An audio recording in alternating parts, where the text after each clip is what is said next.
Salim to Yahud, brothers and sisters. Magandang umaga sa inyo lang. Na pagkabukas ko ng aking cellphone ay nakita ko ang isang preacher na isasabi na tungkol sa Leviticus chapter 20 verse 13 patungkol sa mga sexually immoral tulad mga bakla, tumboy na nag-aasawa na kaparehas nila, lalaki sa lalaki, babae sa babae. Yun ay kasalanan sa may kaparihan at paparusahan niya. Tama yan, paparusahan yan. Dapat ay sinusunog mga yan. Yan ang sabi sa Leviticus. Tama ang isang nag-aaral. Ganun din sa Revelation o Pahayag chapter 21 verse 13 ay tungkol pa rin sa mga ganyan na kaugalian, mga bakla sa bakla, tumboy sa tumboy ay masama yan. Sexually immoral yan, masama yan. At yan ay mga susudogin sa dagatang apoy. Nakasama rin ng mga sumasamba sa mga baalim. Yan lang ang isa sa kulang sa isang maral. Iba yung binigkas niya. Diyos-Diyosan. Walang Diyos-Diyosan sa original manuscript kundi Baalim. Mga nagsasamba sa Baal. Ano ang mga example ng Baal o Baalim? Ang Diyos, God, Lord, ay lahat yan ay Baalim. Kaya pag sabi mo Diyos-Diyosan, ay isang kanyan kabalbalan na salita, impintong yan na pangalan, Diyos-Diyosan. Yung Diyos at saka Diyos-Diyosan ay Baalim lahat yan. Kaya dapat alalahanin niyo na ang kaligtasan ay nasa proper name, proper na pagbigkas. Walang translation. Tulad yung narinig ko naman kahapon na translation daw ng pangalan. Walang translation ng pangalan. Pag si Osirisal kahit sa kaputayan. Osirisal, pag sinabing Mao Zedong ay hindi na siya yon. Eh bakit na Mao Zedong sinabi mo kay Osirisal? Kasi yun ang bayani ng China. Si Mao Zedong, bayani ng mga komunista. Tapos gawin nyo ganon. Ayan is false logic. Yun ang tinatawag na sophism. Hindi lang policy kundi sophism. Dahil nakakatakot na rason o filosofya. Kaya buti ang mga kalabaw, mga hayop, kahit ano i-translate mo sa pangalan niya, tulad ng kabayo, gawin mo yung horse, walang problema yan dahil universal name yan ng hayop. Una yung proper name, registered name, ay hindi pwede kahit kuha ka ng NBI at saka police clearance ay isang alphabet lang. Sa akin nga sa middle name ko yung double R, yung isagire double R na ilagay. Yan ang alam ko. Yung pala pinarehistro ng father at mother ko noon pinanganak ako single R. Kaya nung kumuha ko ng NBI at saka police clearance nung bata pa ako, teenager, mga 1977, nagbayad pa ako sa notary public sa attorney na yung Roldan Badil Isagire ay isa yan, clerical error lang, kaya notaryado yan. May witness pa ako na ako yun. Ganun yan. Kaya nga ang si Yahuwah Gabuha inulit-ulit yan nung nasa Mount Horeb saka sa Sinai. Mount Sinai isinulat na ng may kapal sa tipa ng bato ang 10 kautosan.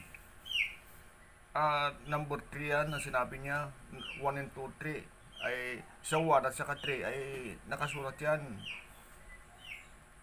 na huwag alisin ang kanyang pangalan na walang kabuluhan dahil yan ang kanyang pangalan at hindi niya binibigay ang kanyang pangalan sa ibang pangalan, ang kasagraduhan. Eh, YHUH, pag binigkas yan, Yahoo. Yahoo, which means, I am, He, ako siya. Tapos, pinalitan mo ng Diyos, kaya Diyos-Diyosan na. Saan ba na sino naging bito yung Diyos? Mga Romano, Castilla, nagpunta dito ng 1521 to 1898, 377 years na mayagpag sila sa Pilipinas. Kaya ginagamit nyo na ang kanyang bokabularyo na Diyos, Diyos, Diyosan. Pag masamang Diyos, Diyos, Diyosan. Yung Diyos, iyon ang kanilang Panginoon. Ano yung Diyos? Yan ang hango sa pangalang Siyos, ang kambing na Panginoon ng Gresya. Si Siyos, a Greek mythology, Siyos. Na si Siyos ay siya rin si Serapis Christos. Inadapt nila na siya si Serapis Christos saka Siyos at saka si Jupiter o si Saturn ay isa. Yan ang paniwala mga pagano. Kaya nung nakopya nila yung Mulyaol o yung Torah, pinalitan yung pangalan ni Yahuol. 6,793 na nakasulat yan, more or less yan, na nakasulat ang YHUH o YHWH siguro sa pagbasa. Ngunit yung U ay na alphabet ay maraming kanyan, tatlong karakteristik yan. Minsan binibigis nila W o B at saka O. Kaya yan sila na mimislead. Bakit naging ganon? Kasi nga hindi sila nagpaturo o nagtanong sa mga riniserba ng Yahoo na 7,000 pure men. Pinangako niya kay Ulyahu, sinabi niya kay Ulyahu. Ano sabi ng Ulyahu nun? Ako lang ang propeta. Samantala kay Baal-Shebab 450 ang kanyang propeta. Ang sabi naman ng Yahoo ay I have reserved 7,000 pure men that never bow or worship Baal. Ngayon pumunta ng mga Roman Edomites led by Roman Emperor Constantine, Akakonsitan at ang konsiyo ng Nicolaitan o Nikaya. Kinopya nila ang Torah o Tanakh o Mulyaol, ang salita ng Yahweh, pinalitan ng Diyos, God, Lord. Kaya nagiging Baalim o Lohim na yun nangyari doon. Lohim, ibig sabihin yung Lohim, hindi Olhim ang ilinagay na kundi Baal. Ibig sabihin yung Baal, iyan ang mga Lord God. Baal-Shebab, iyan ang kanyang proper name, Baal-Shebab o Beer-Shebab. At ang kanyang mga disipulos ay si God, Lord, Diyos, Siyos, Serapis Christos, na origin ng Jesus Christ at Christianity. Ngayon, mas masaol pa yan, parang mas masaol pa sa kabaklahan yan na parusa. Kasi sila napastangan ang mausor o mayaman na pangalan na Yahweh. Yahweh, Ul. Ibig sabihin niya Yahweh, I am He. Yung Ul, supreme power, ibig sabihin yan. Kahit sa English yan, all, everything, all Him, everything within Him, ibig sabihin yun, all Him, plural la form. Yung all, singular form, kaya all. Kaya nga nakasulat sa Sikaryahu, chapter 8 or 7 at saka Yahushuayahu chapter 43 verse 5, I will gather my children from the far east and west. That's why kaya nga nakasulat na sa ating inward part ang pangalan ng Yahweh sa ating isip at sa puso. Kaya nga tingnan mo yung mapa. Tingnan mo yung mapa ng Apayao, panakaulo ng Luzon, Apayao. Ibig sabihin, the fight of Yao, ang apa, fight. Yan ay salitang Ilocano, Ifugao, Kalingal, salitang kanyan, original na tao. Mga lahi ni Naptali, tribo ni Naptali, mga Yahudim, anak ni Yahuhap. Kaya nga nagtago sa kabundukan na dumating ng Kastila dahil hindi nila matanggap-tanggap. Ngunit dahil sa lumipas ng 377 years, yung katotohanan ay natatakpan ang naging kasinungalingan na. At yung mga sinungalingan ng mga Spanish colonizer, Spanish Roman Catholic, yun ang sinunod. Kaya yan, pati idolo nilang Edomite sa mukha, mga mapuputi na Virgin Mary at mga mapuputing Jesus Krista na balbas sarado na mahabang buhok na matangos ang ilong, mga Edomites yan.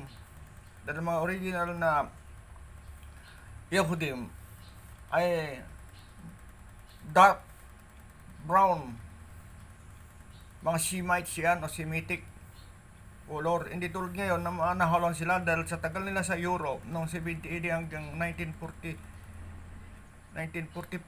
1940, no, pinagpapatay ni Hitler yung mga nandun na 6 million. Yung mga remnant ay nakauwi, medyo nahaluan na mga yan. Nagiging maputi na sila, matatangos kasi pagwapo ang kwano na Yahudim, nakakasawa ng magandang mga lahing Edomites, mga European, kaya naging European yung mga itsura nila. At mga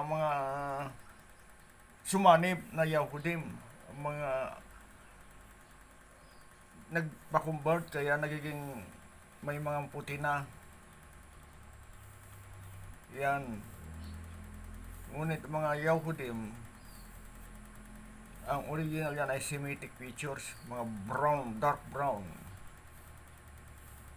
mga kayumanggi, mga sinaunang tao nun kayumanggi talagang nasa gitna ng itim at saka puti. Kasi nga ang lahi din Nuka o Nuwa, sinasabi natin Nuka, ay siya albino at ang asawa naman niya ay maitim. Kaya tatlo klase anak, si Yapit na maputi na mga European, mga Amerikano yan, mga European yan, mga lahi ni Yapit. Si Shem, yung mga dark brown, kalaginan ng puti at saka itim. At si Ham ay yan ang mga negro. Tatlo lang. Ngunit hindi na problema yung kulay. Dahil kay Mulkiria Uswa,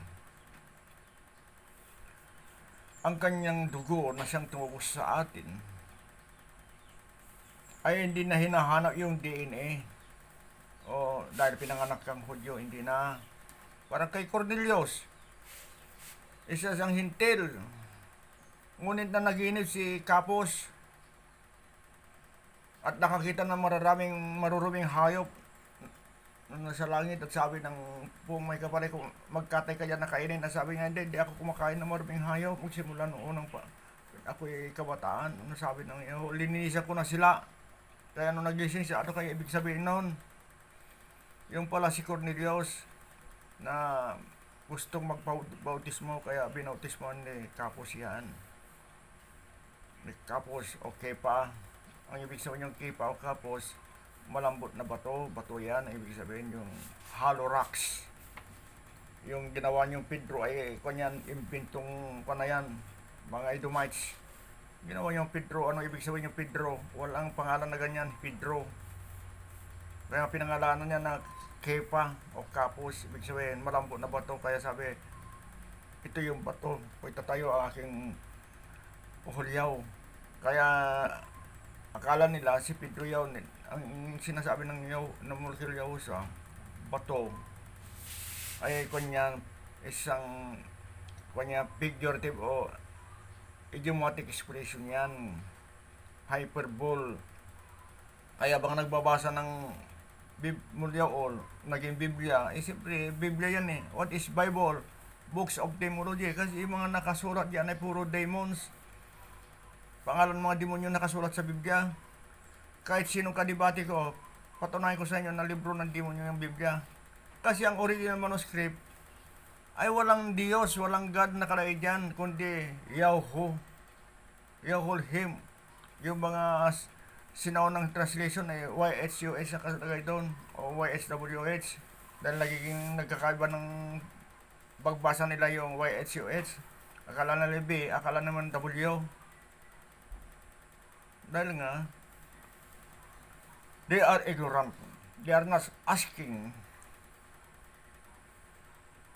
the remnant of the 7,000 pure men that have reserved by our Almighty Creator Yahweh Gabuha. Nagmagaling sila, nagsarili sila, gusto nila sila yung origin na founder. Parang kay Petrus Galatinos, nung naimbento na ni Italian grammarian scholar Gian Giorgio Tessimo ang G alphabet, doon na nagawa yung Jehovah. Tapos doon nagawa yung ginawa ni Petrus Galatinos ng Jesus. Dati Iasos. Ang ibig sabihin Iasos, Helsios. Tingnan nyo sa mga sinaunang manuscript, ang pagsulat nun sa mga Biblia nyo ay Iasos. Saka lang nilagay sa 1610 sa revised revision ni King James Bible edition. Yan ang nakalagay na nailagay lang yan no, 1610. Ibig sabihin ay bago yan, 1610 nagiging Jesus na.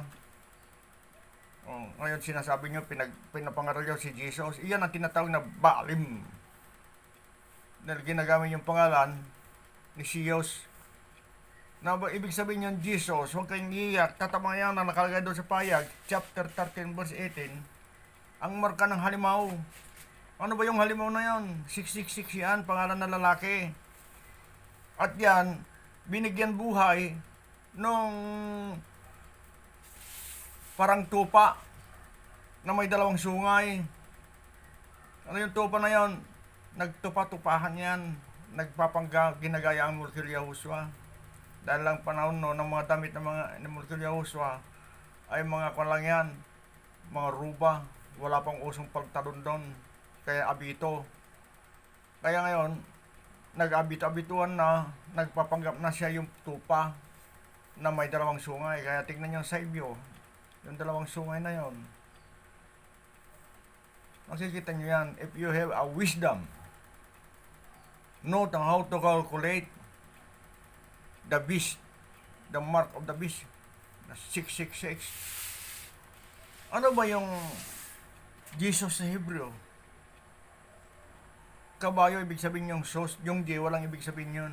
There's no actual definition or meaning of J.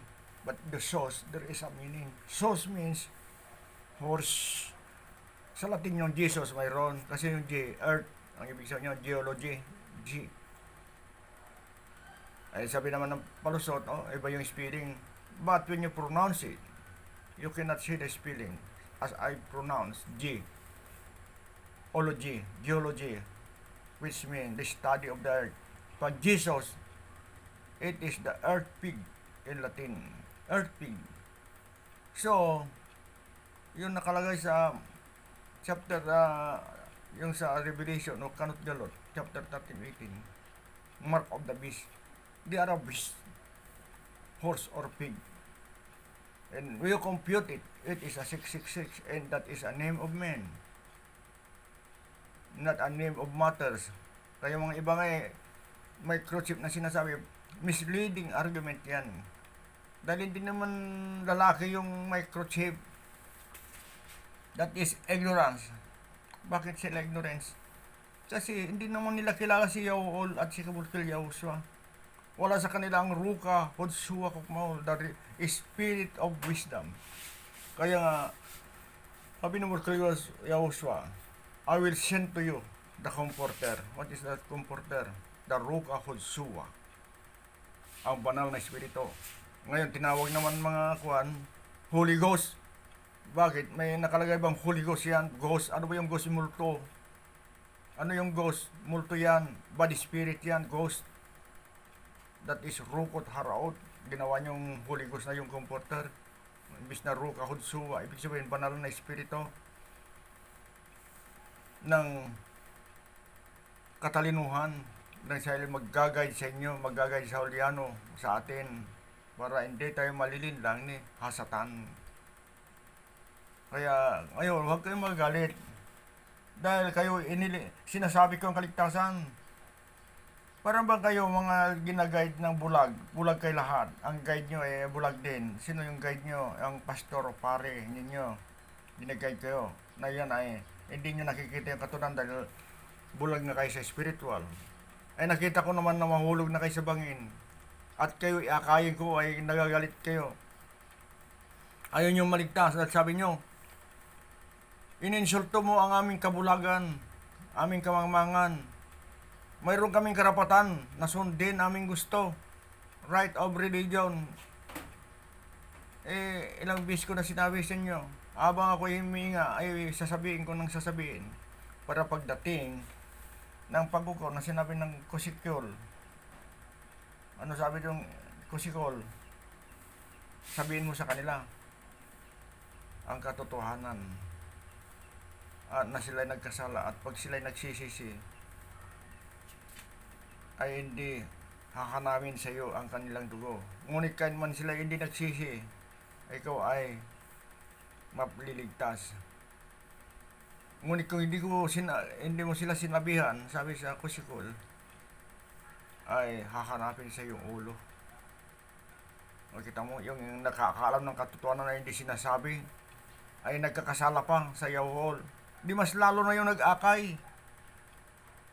Inaakay mo ang maraming tao para kapahamakan. Akala mo totoo ang sinasabi mo.